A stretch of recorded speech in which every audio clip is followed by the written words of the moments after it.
Hey, this is Chad Brown with Pine Bluffs Distilling out in Pine Bluffs.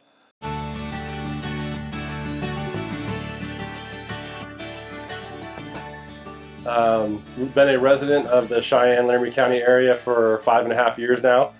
We started our business in November of 2017, and one of the few reasons that I love Cheyenne is I love the sense of community. We came from Las Vegas, and there's a lot of anonymity there, and here in Cheyenne there's a strong sense of community and sense of pride, and it resonates with us, and it's just amazing.